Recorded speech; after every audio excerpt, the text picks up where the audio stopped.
ఈ రోజు దేవుని యొక్క వాగ్దానము, నీ మార్గములన్నిటిలోనూ నిన్ను కాపాడుటకు ఆయన నిన్ను గూర్చి తన దూతలను ఆజ్ఞాపించెను. కీర్తనలు 91 కీర్తన 11 మాట. ఉదయకాల సమయంలో దేవునికి ప్రార్థన చేస్తున్నావా? దేవుని వాక్యాన్ని చదువుతున్నావా? దేవుడు నిన్ను దీవించి ఆస్వాదించబడునుగాక. వాగ్దానం చేసిన దేవుడు నమ్మదగిన దేవుడు గనుక ఆయన రెక్కల కింద నీకు ఆశ్రయం కలుగును. నీకే అపాయము కిడు రాకుండా తన దూతలకు ఆజ్ఞాపించి మార్గాన్ని సరళం చేయబోతున్నాడు. నువ్వు నడవలసిన మార్గంలో ఆయన నీకు వెలుగ్గా ఉండి పగలు మేఘస్తంభము, రాత్రి అగ్నిస్తంభమై నీకు దేవుడు తోడుగా ఉండి నేను నడిపించబోతున్నాడు. ఇటువంటి బంధకంలో ఉంటున్నావా? శాంతి లేక సమాధానం లేక ఉంటున్నావా? ప్రయాసపడి భారం మోస్తున్న సమస్త జనులారా, దేవుని యొద్దకు రండి. నీకు దేవుడు విశ్రాంతి, శాంతి, సమాధానం దేవుడు తెచ్చగలడు. ఈరోజు ఈ వాగ్దానం ఉంటున్నావు. భయంతో ఉంటున్నావా?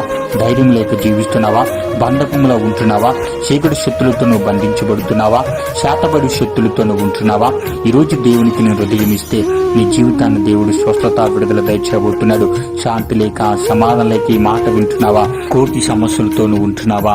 భార్య భర్తల మధ్య శాంతి లేక సమాధానం లేక ఈ మాటలు వింటున్నావా? కుటుంబంలో ఆర్థిక సమస్యలతో ఈ మాటలు వింటున్నావా? బంధకంలో ఉంటున్నావా? చీకటి శక్తులతో బంధించబడుతున్నావా? నువ్వు అనారోగ్యంలో ఉండి ఈ మాట వింటున్నావా? పరిశుద్ధాత్మదేవుడు నీ గృహములో కమ్ముకును గాని పరిశుద్ధాత్మదేవుడు నీ మీద బలముగా దిగి వచ్చినప్పుడు బలమైన కార్యములు జరగబోతున్నాడు. దేవుడు నీ కాపుదలగా ఉండబోతున్నాడు. ఈ రోజు నీ ఇంటి చుట్టూ, నీ గుడారం చుట్టూ దేవుడి కంచె కాపుదల ఉంది. ఏ విషయంలో భయపడద్దు, ఏ విషయంలో దిగులు పడద్దు. ఎక్కడైతే నువ్వు తుణీకరించబడుతున్నావో, చీకటి శక్తులతో బంధించబడుతున్నావో, శ్రమలో నీకు దేవుడు తోడుగుండి నిన్ను విడిపించి నిన్ను గొప్ప చేయబోతున్నాడు. ఈ వాగ్దానం వింటున్న ప్రతి ఒక్క కుటుంబాన్ని దేవుడు దీవించి ఆస్వాదించబడునుగాక. ఆమేన్.